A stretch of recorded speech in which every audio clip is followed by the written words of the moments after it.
Today stands on yesterday as it reaches for tomorrow. Now I realize it's a play on words, but it is a fact. For today could not exist if it weren't for yesterday. Yesterday is the core of today. Yesterday gives today life. Yesterday birthed today, as today will birth tomorrow. Most people don't give any respect to yesterday. They're mostly concerned with what's happening right now. It's their whole lives right now. And they run on the things that they hear about were believed yesterday, and they laugh. Or they don't give them much credence or much respect. And yet, every belief that we have today came from yesterday.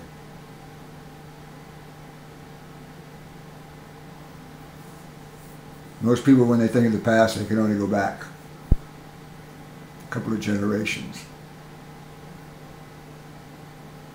They don't realize that when they only go back a couple of generations, they're not giving respect to those generations that they go back to. Because those generations went back a couple of generations, and on and on and on and on. So the past, the present, and the future are one. They're a whole. They make up time. Time is a combination of the three. You can't have one without the others. And they always exist. They're always there, whether you're aware of them or not.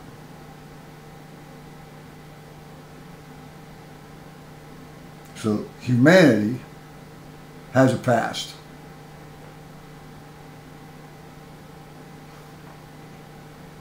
Most of us, like I said, don't empathize with it, don't relate to it. We see it as history, like we learned in school, something we read about. Not us, something we read about. We read about them, we read about those. We never relate to the fact that that was us before we became who we are now.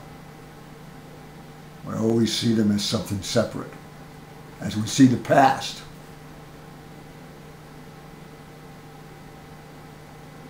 we have memories. We don't see that as who we are. We see that as moments that we reflect upon. But we don't realize that it is us. It is a map. It is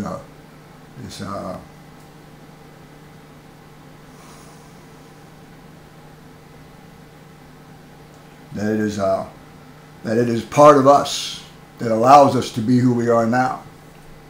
We were a child and we grew and we grew and we grew, but the child is still there. Those memories are still there. Everything about us is still there. It's affecting. It's like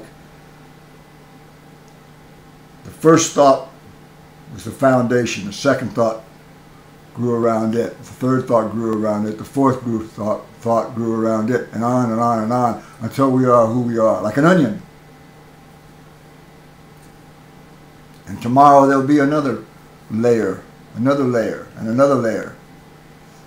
But that first layer is where we started, and that's all us. We've lost sight of that. We don't pay attention to that. All we pay attention to is what we're thinking now. We don't associate with it. We don't relate to it. Although it is still in effect, because if you were to take it out, the second thought would have no foundation. You couldn't understand where that thought came from, because it had nothing to push off from it. It had nothing to develop from. Now our brains have the ability to know every cell in our body. It communicates with them directly. It knows every cell that was ever in your body from the beginning of conception. It knew them personally.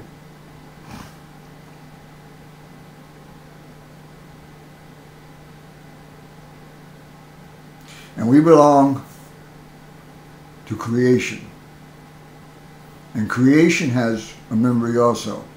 And it knows every cell of creation, every molecule of creation, like the brain knows every cell of the body. And it never forgets, just like our memories never forget. Most of us don't access our memories with any degree of exactness. We only pull up the thoughts that we charged emotionally, like the good times or the bad times. But the insignificant times, we just relate to them as a collage. But the truth is, we are one.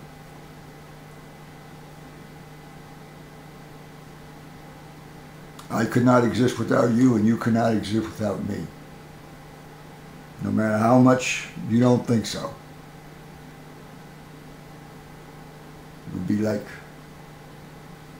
removing a thread from a fabric.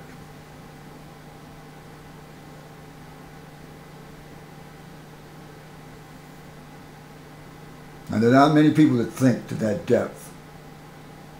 As I said, most people are only concerned with their day-to-day life, what they're experiencing, what they're acquiring, what they're getting, what they're satisfying and avoiding.